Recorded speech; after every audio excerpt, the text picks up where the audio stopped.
Hey everyone, my name is Yarrow and you're listening to the Embodied Business Podcast. This is my second time trying to record this intro because I was just almost finished and then Orlando jumped off the bed and started to drink some water really loudly and I was like, I think this is very distracting. But anyway, welcome back. Thank you for joining me. I'm excited to bring a really beautiful conversation to you. I was lucky to interview Amelia Hruby, who gave me so much inspiration and insight and hope, I think. We both talked a lot about leaving social media and finding other joyful ways of growing our businesses. And that was just really just making me feel good, Made me feel good and made me feel excited about owning a small business and the future. I hope you feel the same. A few announcements from me before I let you listen. The Embodied Business community is currently open for enrollment for another week or so, depending on when you listen to this. And it's really my pride and joy. It's a whole year of business magic, of community, of monthly group support, themed workshops, weekly accountability posts, co-working spaces, and an updated course. And it costs $360 a year. There are two kinds of payment plans. They're fair. There's nothing added to them. You can pay in 3 or 6 monthly installments if you like. And there's a 50% scholarship available as well. And I'm going to read a testimonial I received that, to be honest, I'm a bit proud about. It's from Ange, and she writes, "Joining the Embodied Business community is the best thing I could have done for my business this year. The support, inspiration, guidance, practical tools, and genius ideas I received from diverse workshops are invaluable. I've been able to tackle technical problems and improve my systems, while at the same time reflecting on my personal journey and challenges in this capitalist society through deep conversations with wonderful, sensitive people. I didn't know such a safe space was possible in a community of entrepreneurs. 6 months into the program, I'm still blown away by all the content available, and I've already gotten way more out of it than I was hoping for. Yara is a brilliant facilitator, generous, clear-minded, easygoing, and the most gentle and inclusive. Thank you so much for creating this truly magical space." Ooh, that made me super happy. And friends, if you're listening to this and you also need a confidence boost in your business, ask for testimonials and keep every single piece of feedback that you ever got in a folder. That's so important for low days where you're just feeling unsure about what you're doing or full of imposter syndrome, which is definitely something that comes up for me. So having a feedback folder is a really key thing. Anyway, check the Embodied Business community out in the show notes if you like. And also know that in May, I'm running a live round of my web design course, which I think should be super fun. That's $150. You get immediate access to the evergreen course, meaning you can get started right away if you want to, but you can also join us for weekly live sessions in May so that you can build your website in a container in a group of like-minded people who do this with you and hopefully cheer you on and offer you gentle accountability. So thank you so much again, and I'll let you listen now. Hello, everyone. Gosh, I'm excited for this interview. I already know there's going to be so much juiciness coming. I'm speaking to Amelia Hruby, who is a part of the Feminist Business School and who has a PhD in philosophy, which I kind of want to know more about, and who just generally does so much wonderful, encouraging, hopeful work and writing. So thank you so much for making time. I'm really excited to talk to you. Oh, thank you for having me. I am thrilled to be here. So I would love to start by hearing what you love to do and what you're feeling excited about at the moment. Oh, such a good opening question. I love to write. I love to listen. I love speaking with people. All of that lends itself to all of the work I do, some of which involves podcasting, some of which involves teaching and mentoring. And I feel excited about all of those things. Right now, in my immediate surroundings, I'm excited about the tulips that I just got that are blooming in my office. I'm excited about spring coming. where I am and the radishes that I have growing out in the garden. And I'm excited for a new season of my work. As you mentioned, I have a PhD in philosophy. I finished that degree last June. And now that it's almost a year since then, I'm kind of reopening, recharging. I feel like it takes, the way they say it takes, like, colloquially say, that it takes half as long as you were in a relationship to get over it. I feel that way about a dissertation too. So in a few more years, I'll be ready to do another one. but I can really feel the shift, I think, of starting to feel ready for some new projects again. And I'm feeling really excited about that too. Yeah, I bet. I'm sorry to just bring this on you because I haven't really announced this question, but now that I'm sitting with this reality, I'm also studying philosophy at the moment, and I had this funny exchange with someone the other day who was like, "Oh, so cool. So you're reading all these books. That's really interesting, but how do you deal with these really entitled white guys in philosophy?" And I was like, you know what? I do it at a distance university and I don't talk to anyone. That's how I do Yeah. it. Good for you. Thanks. But what has that been like for you? How have you found your thing within philosophy and what did you write about? Yeah. I'm so excited to meet someone else whose work I really admire. And then it's like a little secret part of it that they study philosophy. Not saying yours is a secret, but I didn't know that about you. And that's how I feel about it for myself is, not that it's a secret, just it's not at the forefront of what I normally share, but I do love to talk about it. So I entered a PhD program right out of my undergraduate degree. So I studied English and religion for my bachelor's degree. And then I didn't know what I was going to do after college. And I applied to grad school and ended up being accepted to a very cool program in Chicago. And I went and studied philosophy there. I was 22 when I started that. And I guess 29 when I finished. So I was in that program for 7 years. I did about 4 years worth of coursework and then 3 years worth of dissertation work. I also encountered a lot of entitled white dudes, capital W, capital D there, and also kind of kept my distance in some ways. For anyone listening who's in grad school, I was definitely somebody who worked really hard to have a life outside of grad school. And make sure I held on to some dreams and passions, even while I was immersed in like the intensity of that program. And I have a lot of empathy for people navigating those paths of like education and life outside of that.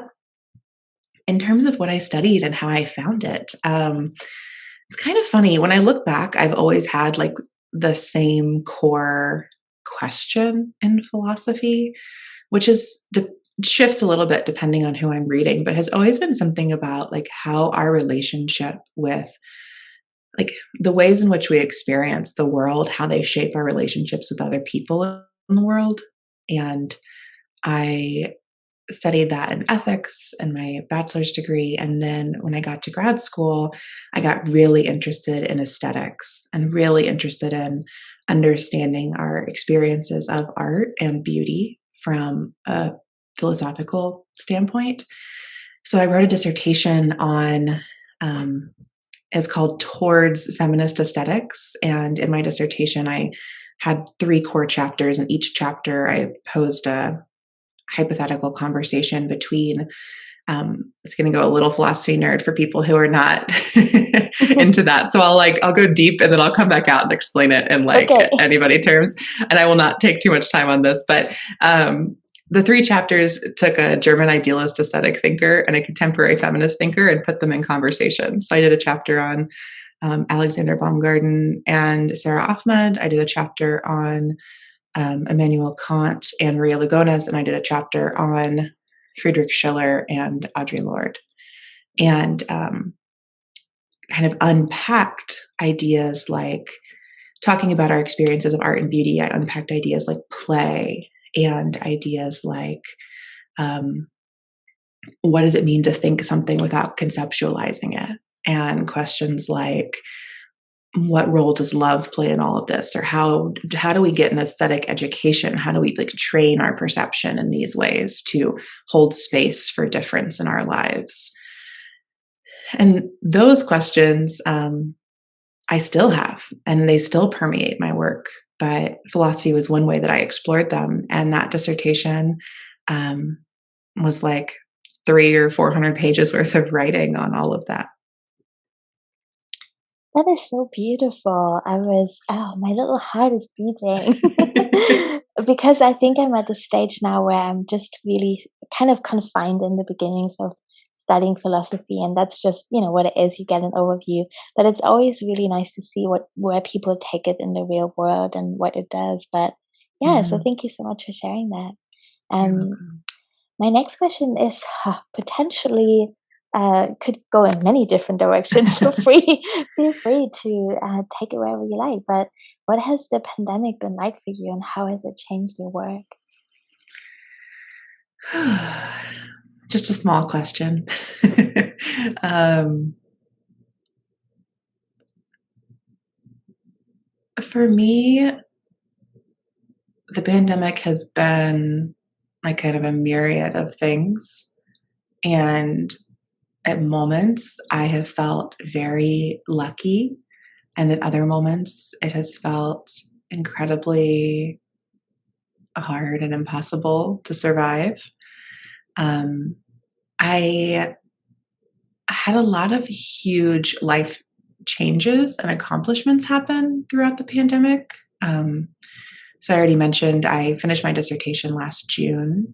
So I defended that from my kitchen table and graduated over a YouTube video because graduations weren't happening. So I had a whole, like, that was a beautiful and in some ways grief process of like working so hard for so many years and then all the ritual being taken out of a graduation.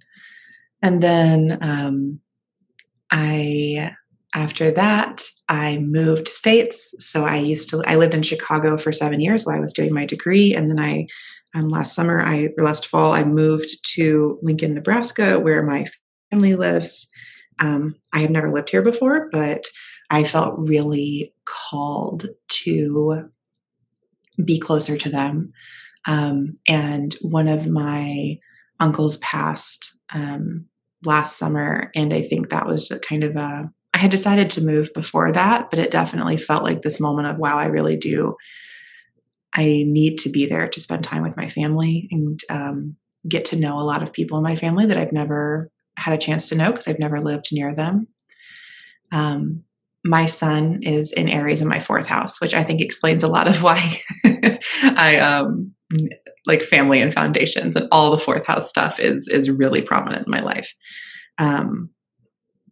So that happened. So I finished my dissertation, moved states, and then a month after I moved, or no, 2 weeks after I moved, my first book came out. So I wrote a book called 50 Feminist Mantras that is an illustrated journal for raising feminist consciousness and strengthening well-being. And that came out in October. And I had a totally virtual, really beautiful book launch for that. And then I started a new job in January with Sister, which runs Feminist Business School. So all of that is to say my experience of the pandemic was all of these huge, momentous things happening amidst this backdrop of grief and isolation and pain for all of us. And how has that changed my work? To be honest, I don't know yet. One thing that happened is that I left Instagram. That was a big shift in my work in the past year. Actually, I just left Instagram very recently, last week when we're recording this. But, I think early on in the pandemic, I was on Instagram a lot. And in 2020, I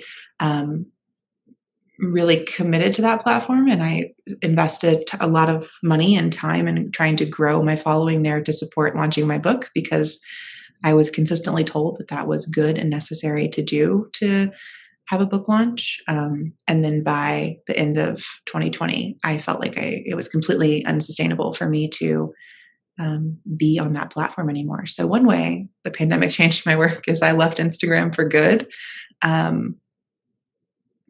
But other than that, I think I will be discovering ways that the pandemic has changed my work for years to come. I imagine years from now, I'll be like, when did I start doing that this way? Or why do I feel that way? And I'll be like, oh yeah, that's a COVID-19 shift that I didn't realize until right now. So Me too. I was nodding along with so much of what you just said. And yeah, I feel the same. I'm really curious about these insights that we're going to have years from now. And I also left Instagram last year. So welcome to the other side. Yes, thank you. I am thrilled to be here with you.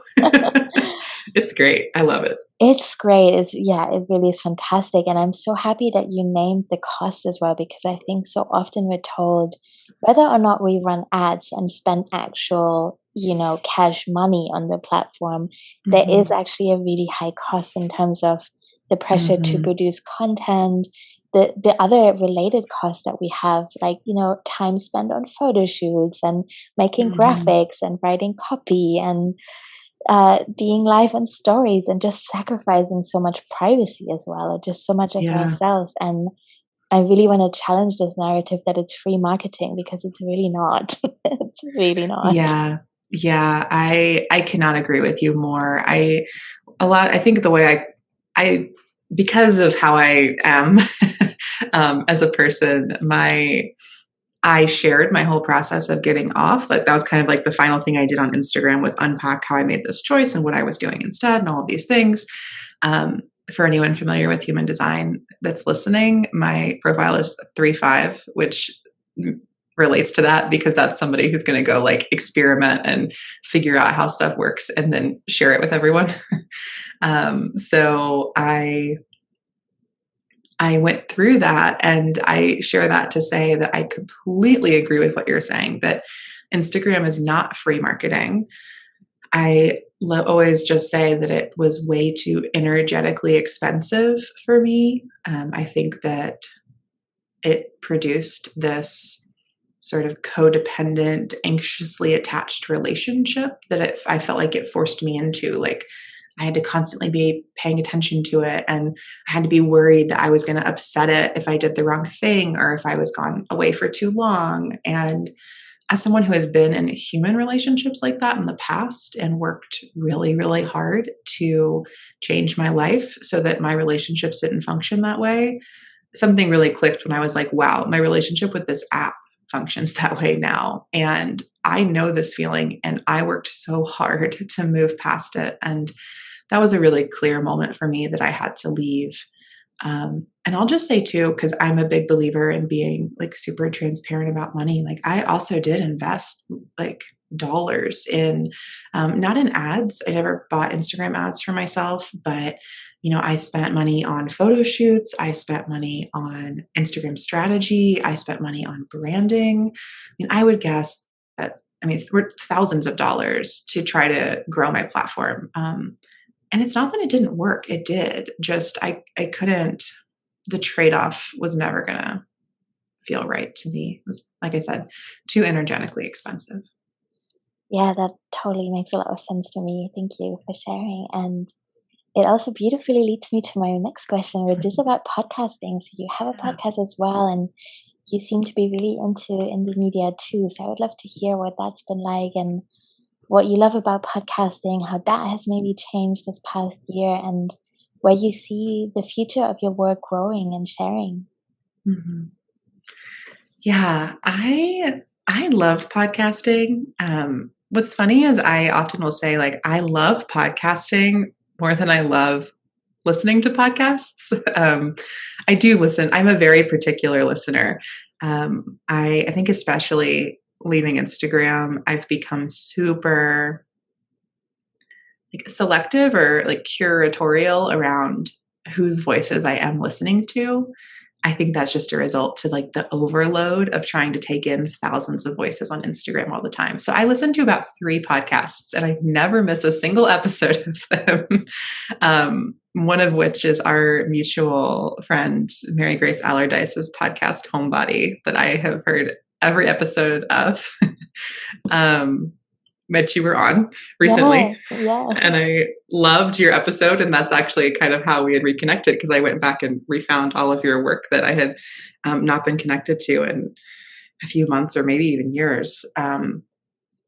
So I love that about podcasting and about podcasts themselves, which is I always think that they are inherently conversational, and they always mean you're in dialogue, even if it's a solo episode or just one person talking. I think the voice is created to be in conversation, and I love highlighting voices. That's what I love about recording conversations. I love listening to voices. I love thinking about how we listen and what listening means. That's something I've been doing some personal and philosophical work on lately. And as you mentioned, I also run a podcast. It's called 50 Feminist States. I interview feminist activists and artists across the US. Before the pandemic, I was doing road trips and traveling to meet people and see where they worked and record interviews in their locations. Since the pandemic, that has shifted. I'm not traveling, obviously, or I hope that's obvious. And I've done some remote interviews, but I kind of actually shifted the whole platform to be a fellowship platform. So instead of me traveling and spending money on that, I took the rest of the money I had crowdfunded on my Kickstarter campaigns, and I funded a podcast fellowship. So I've been teaching 3 really amazing aspiring podcasters how to record and produce their own audio. And we're about halfway through that process. So this summer, I'll have some really amazing episodes on the podcast with the 3 of them sharing either their own stories or interviews they're doing with listeners. I'm really excited about that. And just that sort of podcasting to me is such a beautiful DIY medium. And I know that you are also a zine maker, and I have made zines for many, many years now and love making zines. And I just think there are so many overlaps or like resonances maybe between zines and podcasting. I think that, audio work or like radio production is like a really kind of opaque industry to get into, but podcasting, like anybody who has a smartphone can make a podcast. And I love that, the same way that anybody who has paper and pen can make a zine. And I think that is really powerful. And so for me, podcasting is always about like trying to share the skills and trying to get more voices out there. And like, because of the strong feminist values in my work, for me, I do like have an emphasis on women and gender nonconforming and non-binary voices. But, I love that podcasting is available to anyone. And so I also I do production work for a few clients, and I'm working on kind of opening a small podcast studio to work with more people and help them develop and produce their podcasts through a combination of kind of ongoing production work or training them in how to do their own production so they can have a podcast that they're really proud of and that shares their ideas with the world. That is so exciting. I'm really excited for people who get to work with you in that way, and also for all the listeners who get more podcasts. And I totally agree with what you're saying about DIY culture and zines and podcasts and the beauty of that.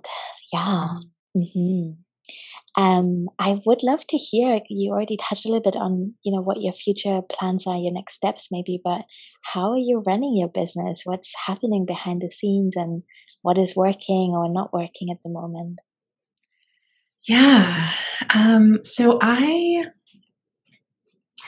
would say that at this particular moment, I really kind of run mostly like a freelance practice. Not that that's not a business, it is, but there are a lot of, I say that because there are a lot of ways I do want to kind of evolve it into a more self-sustaining business. So I learned how to podcast because I was volunteering at a community radio station as a DJ, and they needed someone to help run their local music interview podcast. And so I started doing that. And they taught me everything that I know. And then I like knew how to podcast all of a sudden. It was a very cool exchange of skills, and one that I'm really grateful for. And then over the past few years, I've just taken on podcast clients, and just done sort of small training sessions and production work for people who are running their own podcasts. And it's been a real joy. And sort of at the start of last year, I got a bunch of new clients all at once, which is a freelancer's dream and nightmare. It definitely, I was like, yay, more money, more clients, more projects. And I was like, oh no, I have no systems to support me in getting all this work done. And also, I'm trying to finish my dissertation. So I kind of hit that moment I think a lot of freelancers go through, where there's like this sort of bubble happens where like you weren't quite ready for what came your way. And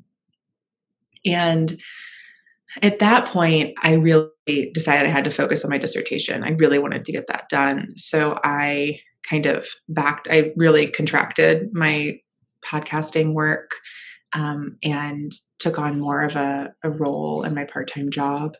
And that was really nourishing. And now I'm feeling really excited to kind of work with the clients I have, get some new clients, and figure out how I can build a virtual podcast studio, which to me means, I'm not the only person working in it. So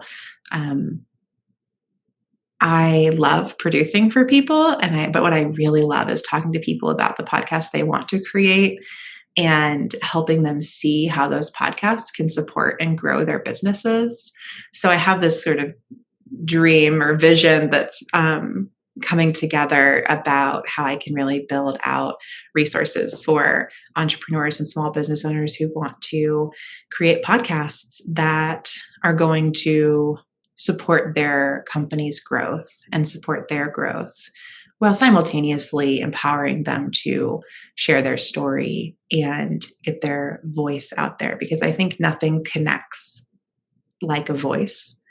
And yeah, I feel like I went kind of all over with my answer to that. No. Maybe you have follow-up questions. I know that was beautiful and great. And yeah, it makes sense. And it's always really interesting to hear how people have decided on what they want to focus on and how that came to be and what the different influences and stages were. So this is great. And I would love to hear more about, other than podcasting, how are you sharing your work at the moment, and where do you see your energy maybe being redirected to, away from social media to other spaces of sharing and making community? Yeah. So part of getting off Instagram for me is that I made a list that we can definitely share with your community through the podcast. But I made this list called 100 Ways to Share Your Work and Life That Aren't Social Media. And it was really more of kind of a personal challenge for myself to come up with 100 things I could do that are not Instagram or Facebook or LinkedIn, to share what I'm up to. And both in like a work sense of my offerings and product and services, but also in a personal sense of just like, what do I do with the cute pictures of my dog now that I'm not on Instagram? So it's been a huge question mark in my life the past few weeks. I bet. Yes. Like, do I just text them to all my friends individually? That's what I've done so far. That's what I do too. So I think Great. that makes sense. Good. I'm glad others feel this way. So I made this list. I made the list for myself, but I also really wanted it to serve as a resource for all of the people I talked to, which is tons of them, who told me that they're only on Instagram because they feel like they have to be for their business or their art or their community. And I think that so many of us stay or have stayed on Instagram because of that conundrum, because of that, like, I have to be here. It's the only way. And I think that I totally empathize with feeling that way, but I also think it's like a false narrative that Instagram is trying to convince us about, that like it is, Instagram wants us to believe it's the only way, but I don't believe it's the only way. So I made this list of 100 ways to just basically be this moment of like, hey, it's not the only way. Here are 100 other ways. And the first one on that list is start an email newsletter. So that is a place that I'm sharing right now. And I love like writing and offering a lot of resources there and making community and inviting people to reach out to me when they read.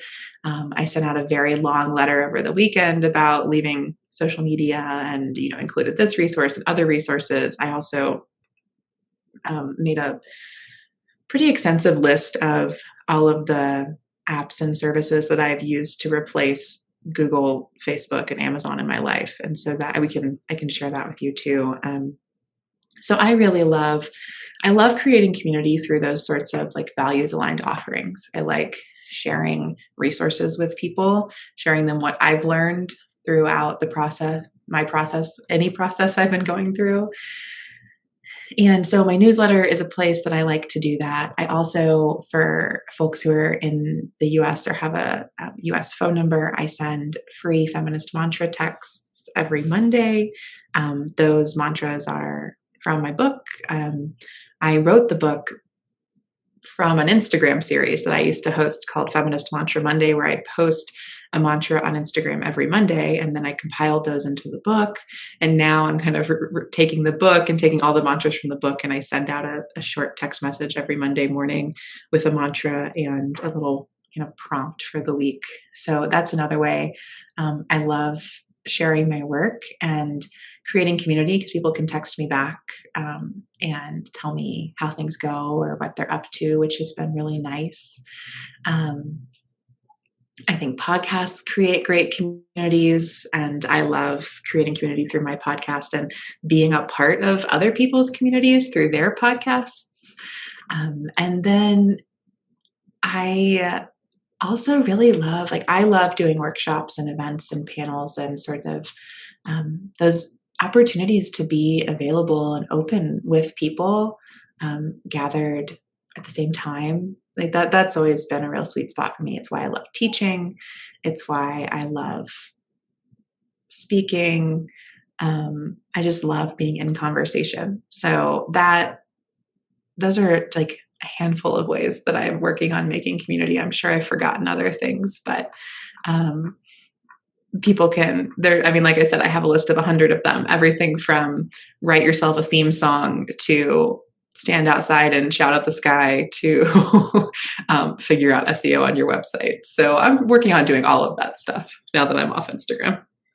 That's so cool. I feel really, really excited about these lists. And thank you so much for being so generous and sharing them with us. That's great. And the texting is super interesting as well. To be honest, my introvert heart was like, oh my God, people can text you back. That's so overwhelming. Well, I agree with that. And what I will say is that I use a service. I don't send the text from my phone. I use a service called Call Multiplier. So when it's not my phone number, right. And when they text back, it goes like into that little app online, and I can log in and look at it. None of it comes straight to my phone, because I agree that would be incredibly overwhelming, because I'm texting like almost 200 people every week. So I would not want to do that from my phone. Mm-hmm. I'm so glad. That's great. Gosh, there's so much more I would love to know. And also, I want to respect your time, but I have one more question I would really love to dive into, if that's okay, which is Yeah. around conversion rates. And I find that that's such an interesting theme, right? Because I love thinking about community and communication and rehumanizing the process of building a business, really. And then also Mhm. sometimes I find that it can be really frustrating for people to first kind of realize that you have to, in a way, speak to a lot of people to find a few clients, and that has nothing to do with the value of your work or, Mhm. how you, maybe not how you come across, but what the potential of your work is. And I think that the way that we're conditioned through social media is so numbers based and so much around, Mhm. like, has my follower count grown, or how many people have liked this. And actually it has changed so much over the years, and that's not something that we have had control over. So how do we shift into more of a space of generosity? Yeah, I wonder what that's been like for you emotionally, and just kind of like coming out of it now and looking to other spaces. And by the way, I love dog sounds in the background. There's been so many dogs. I have little dogs. For some reason, they're sleeping right now, which is very unusual, but I've had so many amazing pets on the podcast, so do not worry. Great, because you're going to hear them. I appreciate that. I'm over here trying to like mute and unmute as they just came in from their morning walk. So they're excited. They expect treats every time they come in, because I started giving them treats every time they come in, which is a huge mistake. They trained me well, as I like to say. I This is a great question, and I love that you asked it, because it'll let me like nerd out on business a little bit, which is something I really like doing. I've worked with basic kind of a category I like to call it creative women entrepreneurs for almost 5 years now, first in Chicago and then through my job at Sister. And I think that there are so many powerful um, women, gender nonconforming and non-binary babes who are running businesses. And this, like, the sales piece is so hard. And I know so many of us struggle with it.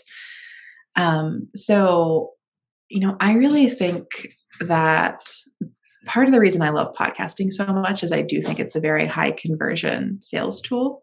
I think that, like I said before, the voice is a really powerful way to get to know and get comfortable with someone. And I think that conversion is so much about trust for those of us who are running businesses that are based on services and values that we believe in. So we're not trying to, sell by having the lowest price or having like cornering the market with our like patented whatever. Um, if we're not trying to do that, then I think really so much of it comes down to client trust. And we want people to see what we have to offer and trust that we're going to deliver something really valuable. And I think the voice is a wonderful way to cultivate trust. So I love podcasting for that reason. I also like agree with you that social media convinces us that the most important thing is having the biggest number of followers. But any social media strategist worth their salt will tell you that engagement is a much more powerful metric than following. The number of followers you have is largely a vanity metric. It's really about how many people see, engage with your content. And that's where I think something like an email newsletter gives you significantly better metrics on that, on how many people are opening and clicking, and you can track who's doing what. And I get that that sounds a little maybe like big brothery, but it's really useful information. And I think as a small business owner or any business owner, you need that information. You need to know what's resonating and what's not, so that you can figure out what you should offer, what you should charge for it. And so I think getting off social media is helping me focus on actually important metrics. and which is how many people are opening the emails, how many people are, subscribe to my text messages. I think too, like I consider those texts, that's like a much more intimate exchange, that people inviting me into like their texts, I like take with the utmost responsibility, because when people text me, I hate when companies text me. I am like, stop sending me text updates. I don't want this. So I really appreciate kind of the different ways that we can be in touch, and the different kind of levels of intimacy in our connection are, I guess, being between me and my community, or me and potential clients. And I'll just like kind of wrap that up by saying something I wrote about in my last newsletter was, wrote this line that I think is really important. And I was just trying to like, basically I just said like, your digital consent is sacred, and I honor and celebrate it. And I think that starting from there with how I sell is just a totally different ethos to offering services, selling services, converting clients, than the general sales ethos of like, let me convince you to give me access to you so that then I can kind of manipulate you. That's not the ethos I want to have. I really I'd rather focus on this sort of consent-based sales, freedom-based sales. Like freedom is one of my highest values, and I want that in my work, and I want to offer it to my community and clients too. Yeah, me too. And I really love leaning into this idea that this is something that we're all, or not, maybe not all of us, but I feel like I'm just having these conversations more and more often, and there's such a contrast to how I was able to express this in the very beginning of my business 6 years ago. So that makes me feel really hopeful. And I think there's also moments where I feel worried that we're just not there yet, and it's hard to swim against the stream. So an example is, for example, as you can tell, I have a lot of feelings here. I'm repeating myself. That's great. That's great. Is newsletter marketing around a launch period. Like I usually have a really slow and steady pace, and I don't email people too often. I'm very transparent upfront. I'm letting people know way in advance that something is opening, and then they have time to decide. And sometimes, and it's silly to compare these kinds of numbers, because there's always so much more going on behind the scenes that we don't see, and that people sometimes intentionally don't share. But this feeling of like, oh my gosh, do people even open an email when they know there's probably 6 or 7 more coming? And because that's just what we've become used to, is it less effective to just kind of take it easy and, try to make that space? And I totally know that in my heart of hearts, this is what I believe. I wouldn't want to do it any other way. I want to give people space to decide. I want this to be an empowering experience. I only want people to say yes who really are right for the thing that I'm offering, and that feels good to me. And also, we have so much work to do, and that can feel heavy sometimes, I think. Oh, certainly. I completely agree with all of that. Just, it's really hard to go against the current, as you're saying, and especially when you are paying attention to metrics, and you're doing your sales process in the most like sort of empowered and sovereign way possible, and then you're looking at the numbers and being like, well, nobody did open that email. I guess nobody, since they didn't read it, they don't actually know that I'm only sending one more email. And I think so for me, it's just always this delicate balance between holding all of that space such that I'm not running like a manipulative sales cycle, while also being attuned to the realities of sales psychology, and trying to have a balance between those things. Trying to have a balance of like, I don't want to like price this really high and then slash the price just to manipulate people into saying it's that like it's lower, so they're going to buy it. But I do want to understand that a lot of people don't buy something unless it's on sale. So maybe I should have some sort of sale on this thing.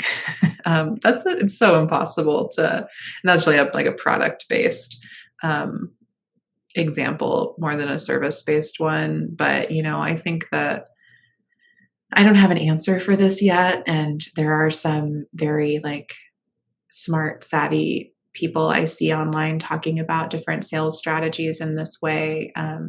But I'm always just trying to for me, I know that as long as I'm being really conscious around it, I'm doing my best. And I know that, I just try to keep a really strong connection to my intuition and to my gut. And, if something doesn't feel quite right, then I just don't do it, even if I think it would be the best sales strategy. And that, that's hard too, because sometimes I have to check in and be like, is this not feel right because it's wrong, or does it not feel right because I'm scared? And I have to ask myself that question too. But I think the world would be a better place if more of us were like, if more business owners took more time to think about how they sold things in a way that centered respect and empowerment. And if more consumers took the time to think about what sales triggers these big companies are using to get them to buy, and were more critical of and resistant to those manipulative technologies, because they are technologies, right? Like there's a reason that when I order a pair of pants, 2 days later, I get an even deeper discount on more pants. Or if I leave them in my cart to not buy them, there's technology that emails me to tell me I should still buy them and gives me a coupon to get me to actually do it. And I'm not saying those things are bad, but they are, I think, manipulative technologies. And and the companies that can afford to just like offer deeper and deeper and deeper discounts, like those discounts have a cost, and generally the cost is to the planet or to the people making the thing. So I've been trying to also, as a consumer, become really aware of that in the choices I make and how I spend my money. And then doing that as a consumer feeds back into the choices I make in my business and how I sell things. Yeah, that makes sense. Thank you. And it's a beautiful and hopeful note to end on. I would love to know what you're currently offering and where people can find you and connect and get your text. Yeah. Right now, the two main things I'm sending out are my newsletter and the text messages. You can find both of those on my website, which is ameliahruby.com. There's a button in the upper right that says Free Feminist Mantras. If you click there, you can sign up to receive the text messages. And then you can subscribe to my newsletter from the bottom of my homepage as well. And I'd love to write to you with respect and empowerment. I'm trying to be really thoughtful about when I send those newsletters and how full of goodness I want each one to be. And then I am currently taking on new podcast clients, so people can always email me to reach out if you have a podcast project that you want to work on together, or if you're already running a podcast and you're in need of some production support. I'd love to talk to you about that. I am currently in the process of, like I said, kind of launching a whole business around that, but I do have plenty of offerings that we can work on and look at together in the meantime. So yeah, those are I think the best ways to find me right now. Thank you. I will link to all of that in the show notes as well. So if people haven't had a chance to write it down, they can find it there and connect that way. Thank you so much for everything that you shared today. It was really a beautiful and uplifting conversation. And I'm just feeling good about being a small business owner. It's a good thing, isn't it? It's a great thing. I think there's so much power in small business, and I celebrate it every day. Thank you.